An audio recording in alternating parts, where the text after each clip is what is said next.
ان الذين اشتروا الكفر بالایمان لن يضروا الله شيئا ولهم عذاب علیم۔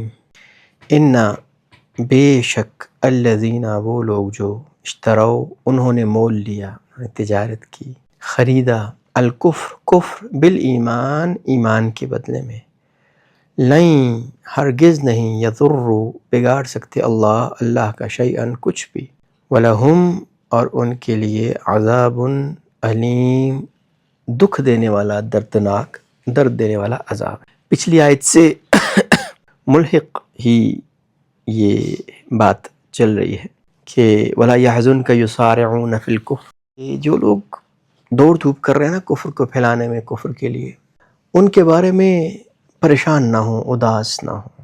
اور یہاں پہ پھر فرمایا ان الذین اشتروا الکفر بالایمان، جنہوں نے ایمان کے بدلے میں کفر خرید لیا، جنہیں اپنا ایمان کفر کے بدلے میں بیچ دیا۔ دیکھیں جب بھی ہم کوئی چیز خریدتے ہیں نا، یاد رکھیں ہم ہمیشہ وہ چیز خریدتے ہیں جس کی ویلیو ہماری نظر میں اس چیز سے زیادہ ہوتی ہے جو ہم اس کے بدلے دیتے ہیں۔ مثلا ہم کھانا خریدتے ہیں، کوئی کھانے کی چیز خریدتے ہیں تو ہم کس کے بدلے میں خریدتے ہیں؟ پیسوں کے بدلے میں۔ اب پیسوں کے بھی ایک ویلیو ہے، ورتھ ہے، لیکن اس چیز کی وہ جو خرید رہے ہیں ہم، اس کی ورتھ، اس کی ویلیو وہ پیسوں سے ہمارے نزدیک زیادہ ہے، اس لیے ہم پیسے دے دیتے ہیں اور اس کے بدلے وہ چیز لے لیتے ہیں۔ تو جب ہم کفر خریدتے ہیں بالایمان، یعنی کفر خریدنا ایمان کے بدلے میں کیا ہے؟ ایمان جیسے ہم نے دیا اور اس کے بدلے میں کفر خریدا، اس کا مطلب کیا ہے کہ کفر کی ویلیو، کفر کی اہمیت ہمارے لیے، ہمارے پاس ایمان سے زیادہ ہے، اس لیے ہم خرید رہے ہوتے ہیں۔ جس چیز کی زیادہ ویلیو ہوتی ہے اس کو نہیں بیچتے۔ کوئی ہماری بہت ہی پسندیدہ چیز ہے، اس کے چاہے جتنا مرضی ہے کوئی مول لگا لے، ہم اس کو نہیں بیچیں گے۔ تو جو لوگ اس طرح کی حرکت کرتے ہیں یہ وہ لوگ ہیں جن کے پاس ایمان کی ویلیو نہیں ہے، ایمان کی ورث نہیں ہے۔ تو اللہ فرماتے ہیں لن یضر اللہ شیئا، یہ اللہ کا کوئی بھی نقصان نہیں کرتے۔ اللہ کو ہماری کسی چیز سے کوئی فرق نہیں پڑتا، یہ یاد رکھیے گا۔ ہم سارے کے سارے جو ہیں وہ اللہ کے نافرمان ہو جائیں، اللہ کی شان میں، اللہ کی بڑائی میں ذرہ برابر فرق نہیں آتا۔ ہم سارے کے سارے فرما بردار ہو جائیں، اللہ کی ہر بات ماننے لگ جائیں، اللہ کی شان میں ذرہ برابر فرق نہیں آئے گا، کوئی زیادتی نہیں ہوگی۔ اللہ کو کوئی فرق نہیں پڑتا، اللہ الصمد ہے۔ تو یہ جو لوگ جنہوں نے کفر خریدا ایمان کے بدلے میں، یہ کون سے لوگ تھے؟ جو واپس آ گئے تھے، جنہوں نے نفاق کیا، انہوں نے اللہ کا کوئی نقصان نہیں دیا۔ اور بہت سے لوگ تھے جو کہ نبی صلی اللہ علیہ وسلم کو تکلیف دیتے تھے، جس طرح امیہ بن خلف تھا، اس اپنے 300 ساتھیوں کو لے کے آ گیا، ظاہر ہے نبی صلی اللہ علیہ وسلم کو ایک پریشانی، ایک تکلیف تو ہوئی۔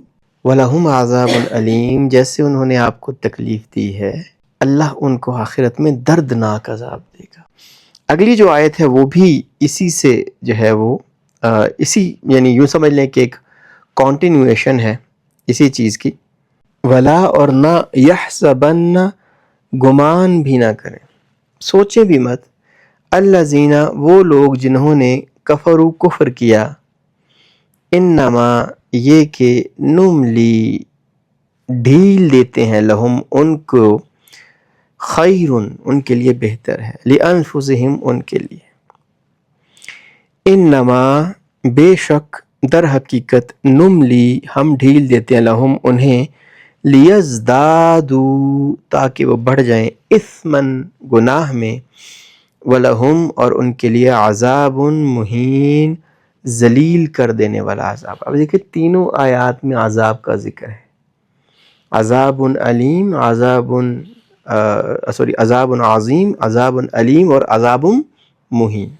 اور یہ ہمارے لیے تعویل عام کے اعتبار سے بہت سخت آیت ہے، سوچنے والی آیت ہے، اور ایک سمجھنے والی آیت ہے کہ جن لوگوں نے کفر کیا، جن لوگوں نے انکار کیا، جن لوگوں نے اللہ کی نہ مانی، وہ یہ نہ خیال کریں کہ جو مہلت ان کو دی جا رہی ہے وہ ان کے حق میں بہتر ہے، ان کے لیے اچھی ہے، نہیں، بلکہ یہ مہلت ان کو اس لیے دی جاتی ہے کہ وہ مزید گناہوں میں آگے بڑھتے چلے جائیں، ان کو اپنے پاس اتنے گناہ اکٹھے کر لیں کہ وہ کس کے لیے مستحق ہے؟ عذاب مہین، ذلیل کر دینے والا، پست کر دینے والا، مہین کر دینے والا، چھوٹا کر دینے والا ان کے عذاب کے مستحق ہو جائے۔ آپ نے دیکھا نا کئی مرتبہ کسی کا ہمیں پتہ چل جاتا ہے کہ یار یہ بندہ جو ہے نا اس نے یہ کلپریٹ ہے، آپ نے دیکھا ہوگا، تو ہم کیا کرتے ہیں کہ ہم اس کے اوپر نا نظر رکھنی شروع کر دیتے ہیں، ہمیں پتہ ہوتا ہے کہ یہ کام اس نے کیا ہے، اور پھر ہم کیا کرتے ہیں کہ بجائے اس کے کہ اس کو کہیں یا اس سے پوچھیں تو ہو سکتا ہے کہ وہ جو ہے وہ کیئرفل ہو جائے گا، محتاط ہو جائے گا تو وہ کام نہیں کرے گا۔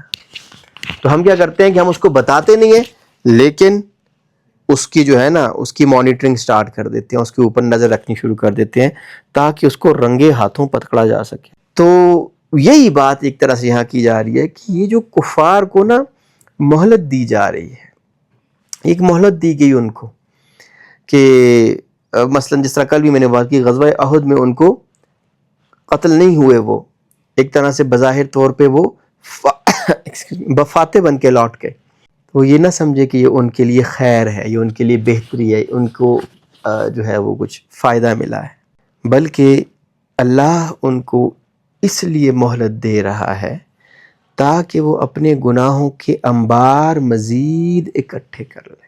اور جو اس قسم کا مہلت والا ہے، یہ بات میں کئی مرتبہ کر چکا ہوں اور یہ بہت امپورٹنٹ بات ہے کہ اللہ جل شانہ جو مصیبت، جو پریشانی، جو دکھ، جو بیماری بھیجتے ہیں نا، اس کا مقصد ہوتا ہے کہ اللہ کی طرف متوجہ کرنا۔ ہمیں اللہ کب یاد آتا ہے؟ ہمیں اللہ کب یاد آتے ہیں؟ جب ہم مصیبت میں ہوتے ہیں، پریشانی میں ہوتے ہیں، جب بظاہر چیز ہمارے ہاتھ سے نکلتی ہے، تب ہم جو ہے نا وہ اللہ کی طرف متوجہ ہوتے ہیں۔ تو جس طرح سورہ الف لام میم سجدہ میں فرمایا نا وَلَنُذِيقَنَّهُم مِّنَ الْعَذَابِ الْأَدْنَىٰ دُونَ الْعَذَابِ الْأَكْبَرِ لَعَلَّهُمْ يَرْجِعُونَ، کہ اللہ جل شانہ پہلے چھوٹے عذاب میں، چھوٹی بیماری، چھوٹی پریشانی میں مبتلا کرتے ہیں بڑے عذاب سے پہلے یا آخرت کے عذاب سے پہلے۔ کیوں؟ لَعَلَّهُمْ يَرْجِعُونَ، شاید کہ یہ لوٹ آئیں، شاید ان کو یہ سمجھ آ جائے اور یہ اللہ کی طرف واپس آ جائے۔ تو یاد رکھیں یہ جو بیماریاں ہیں، یہ جو پریشانیاں ہیں، یہ جو آزمائشیں ہیں، یہ اللہ اس لیے بھیجتے ہیں کہ ہم اللہ کی طرف متوجہ ہو جائیں۔ ہم اس پریشانی میں پڑ جاتے ہیں کہ یہ ہمارے اوپر سزا ہے یا ہمیں آزمایا جا رہا ہے۔ بھائی اس سے کیا فرق پڑتا ہے کہ ہمیں آزمایا جا رہا ہے یا ہمیں سزا دی جا رہی ہے؟ مقصد کیا ہے؟ مقصد دونوں کا ہے کہ انسان اس سچویشن میں کیسے بیہیو کرتا۔ اگر بندہ اللہ کی طرف متوجہ ہو جائے تو چاہے وہ سزا ہو، چاہے وہ آزمائش ہو، وہ بندے کے لیے خیر ہے، خیر ہے وہ بندے کے لیے، کیونکہ وہ اللہ کی طرف متوجہ ہو گیا۔ اور جن لوگوں کو اللہ ناپسند کرتے ہیں نا، جو اللہ کو پسند نہیں ہوتے، جو اللہ جن کو چاہتے ہی نہیں ہے کہ وہ اللہ سے کچھ مانگے، جن کے بارے میں اللہ چاہتے ہی نہیں ہے کہ وہ توبہ کریں، اللہ کی طرف لوٹیں، اللہ ان کو دنیا میں نا آسائشیں اور سکون اور ہر قسم کی نا مطلب ریسورسز مہیا کر دیتے ہیں۔ ایک بندہ ہے، غریب ہے، مسکین ہے، غریب مسکین نہیں بھی ہے تو وہ کمزور ہے، اس کے پاس کچھ بھی نہیں ہے، تو کوئی طاقتور جو ہے وہ اس کے اوپر ظلم کرتا ہے، اس کا ظلم ہوتا ہے تو وہ کیا کرتے ہیں؟ وہ اللہ کی طرف متوجہ ہے، اللہ آپ ہی کچھ کریں، میرا تو کوئی نہیں ہے، تو ہم اللہ کی طرف متوجہ ہوتے ہیں۔ اور ایک بندہ ہے جس کے بہت ریسورسز ہیں، بہت جاننے والے ہیں، اس کے ساتھ کچھ ہوا تو وہ فوراً کہے گا فلاں کو فون کرو، فلاں کو فون کرو، فلاں کو فون کرو، اور اس بندے کو سزا دلوا دے گا، اس کو اللہ کی طرف جانے کی ضرورت نہیں رہتی۔ تو بیسیکلی یہ سوچنا ہے، ہمیں خود سوچنا ہے، کہیں ایسا تو نہیں ہے کہ اللہ نے ہمیں اپنی طرف لوٹنے سے محروم نہ کر دیا ہو، پیسہ دیا ہو، گاڑیاں دی ہوں، ریسورسز دی ہوں، تعلقات دی ہوں، اور کوئی بھی مصیبت آئے، کوئی پریشانی آئے، کچھ آئے تو ہم اس میں اللہ کی طرف متوجہ نہ ہو۔ یہ یاد رکھیں کہ اللہ جب ہم ہر طرف سے مایوس ہوتے ہیں تو ضرور اللہ کی طرف متوجہ ہو۔ تو جو لوگ جن کو ڈھیل دی جاتی ہے نا، جن کو اللہ نے کھلا چھوڑ دیا ہوتا ہے، یہ اس کو اپنے لیے خیر نہ سمجھیں۔ یہ بڑی نہ سمجھنے والی بات ہے۔ ہمیں لگتا ہے کہ جو لوگ جو ہے نا نیک ہوتے ہیں نا، ان پہ کبھی کوئی پریشانی نہیں آ سکتی، وہ کیسے ان کو ڈپریشن ہو سکتا ہے، وہ کیسے خفا ہو سکتے ہیں؟ بھائی یہ نیچرل چیزیں ہیں، یہ ہوتی ہیں، ہر ایک کے ساتھ ہوتی ہیں. اللہ کے نبی صلی اللہ علیہ وسلم پریشان بھی ہوتے تھے، خفا بھی ہوتے تھے، ان کو بھوک بھی لگتی تھی. ان سے زیادہ تو اللہ کو راضی کرنے والا کوئی بھی نہیں ہے نا. تو ہم کئی مرتبہ میں کہتے ہیں جی میں اپنی نماز بھی پڑھتا ہوں، تہجد بھی پڑھتا ہوں، لیکن پھر بھی میرا یہ جو ہے وہ کام نہیں ہوتا، یا پھر بھی میری مصیبتیں ختم نہیں ہوتی، یا پھر بھی یہ نہیں ہوتا، پھر بھی میری بیماری ٹھیک نہیں ہوتی. نیک ہونے کا مطلب یہ نہیں ہے کہ دنیا اور آخرت میں جو ہے ہر چیز بالکل ہمارے لیے سموتھ ہو جائے گی. ہاں یہ ضرور ہو جائے گا کہ اللہ جل شانہ ہمیں اس کو جھیلنے کی، اس پہ صبر کرنے کی، اس کو اچھے طریقے سے اسی میں شکر کرنے کی ہمیں توفیق دے دیں گے. لیکن اگر ہماری زندگی میں کبھی کوئی پریشانی، کوئی مصیبت، کوئی بیماری، کچھ ایسا نہیں آتا جس میں ہم دل سے اللہ کی طرف متوجہ، ایک تو نا ہم الحمدللہ بھی کہہ دیتے ہیں، استغفر اللہ بھی کہہ دیتے ہیں، زبان سے کہہ دیتے ہیں، لیکن کبھی کبھی ایسا معاملہ آتا ہے کہ ہم واقعتاً اللہ کی طرف متوجہ ہیں، اللہ آپ کے علاوہ کچھ بھی نہیں ہے، کوئی بھی نہیں کر سکتا.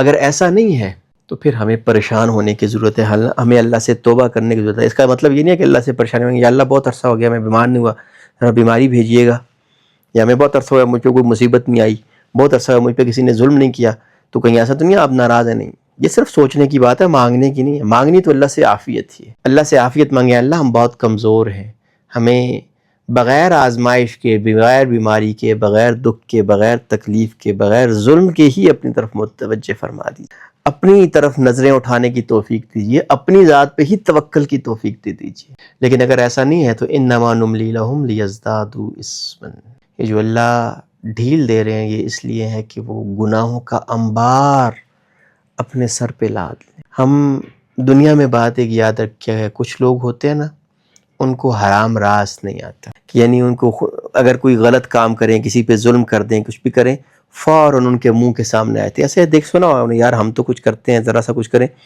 تو ہمارے منہ کے سامنے آتی ہے، میں نے فلاں کے ساتھ زیادتی کی تھی، میرے ساتھ یہ ہو گیا. تو بیسیکلی اللہ کی طرف سے ایک ریمائنڈر ہوتا ہے، اور یہ بہت اچھی بات ہوتی ہے. اس لیے مثلاً میں ایگزامپل دیتا ہوں کہ فار ایگزامپل میں رشوت کھانا شروع کر دوں، میں حرام کھانا شروع کروں. میں نے فرسٹ ٹائم حرام کھایا تو اللہ کی طرف سے میرے اوپر کوئی آزمائش آ گئی، یا اس کے بدلے میرا کوئی نقصان ہو گیا، کچھ ہو گیا، تو ظاہر ہے میں سوچوں گا تو صحیح کہ بھائی یہ دیکھو ذرا سا میں نے کیا ہے تو اس لیے یہ مسئلہ ہوا ہے. تو اگر مطلب سوچوں گا تو پھر اس چیز سے ہو سکتا ہے رک بھی جاؤں. لیکن اگر میں سوچتا نہیں ہوں اور مجھے وہ راس آ جاتا ہے تو پھر میں کیا ہوگا، میں اگلی مرتبہ اور ذرا زیادہ کانفیڈنس سے وہ گناہ کروں گا یا وہ حرام کھاؤں گا، اور پھر کرتے کرتے کرتے اسی میں گم ہو جاؤں گا، اور پھر توبہ کی توفیق نہیں ہوگی. انما نملی لہم لیزدادوا اثما، یہ اللہ نے اس لیے ان کو ڈھیل دی ہے کہ وہ اپنے گناہوں کے انبار میں مزید اضافہ کر دیں. اور ان کے لیے کیا ہے، وَلَهُمْ عَذَابٌ مُّهِينٌ، ذلیل کر دینے والا، رسوا کر دینے والا عذاب. دنیا میں ہم دیکھیں جس کو ڈھیل اسی کو ملی ہوتی ہے نا، جو بڑا، جس کے پاس کوئی ریسورسز ہوتے ہیں، کوئی پیسہ ہوتا ہے، کوئی تعلقات ہوتے ہیں.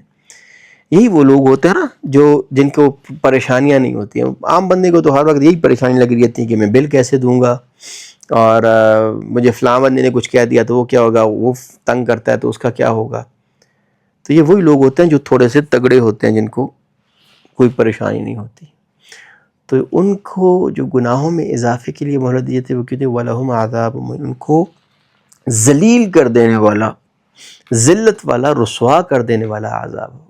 جس طرح سورہ دخان میں آتے ہیں نا، ذُقْ اِنَّكَ أَنْتَ الْعَزِيزُ الْكَرِيمُ، جب اللہ ذکر کرتے ہیں عذاب کا کہ ان کو ایسے ایسے ایسے ایسے عذاب دیا جائے گا، ان کے سروں پہ کھولتا ہوا پانی ڈالا جائے گا جس سے اس کی جو ہے وہ انتڑیاں جو ہے نا وہ نکل کے جو ہے نا باہر گری ہوں گی. تو ان کے ساتھ کہا جائے گا ذُقْ، چکھو، انجوائے کرو، ذُقْ انجوائے کرو، اِنَّكَ أَنْتَ الْعَزِيزُ الْكَرِيمُ، تم تو بہت زیادہ عزت والے، عزیز تھے، کریم تھے، بہت زیادہ عزت والے، بہت زیادہ مرتبے والے تھے، چکھو اب یہ عذاب. تو اللہ جل شانہ ہمیں ان لوگوں میں نہ بچائیں جن کو اللہ یہ دنیا اور دنیا کی آسائشیں اور نعمتیں دے کے آخرت سے اور اللہ کی ذات سے اور اللہ کے تعلق سے اور توبہ سے غافل کر دیتے ہیں. اور اللہ ہمارے گناہوں کو ایٹ دا سیم ٹائم پردے میں بھی رکھیں، ہماری پردہ پوشی بھی کریں، اور ہمیں رسوا بھی نہ کرے اور ہمیں مصیبت بھی میں ڈالے، عافیت کے ساتھ ہی ہمیں سمجھا دیں اور اپنی طرف لوٹنے کی توفیق عطا فرمائیں۔ وآخر دعوانا ان الحمد للہ رب العالمین۔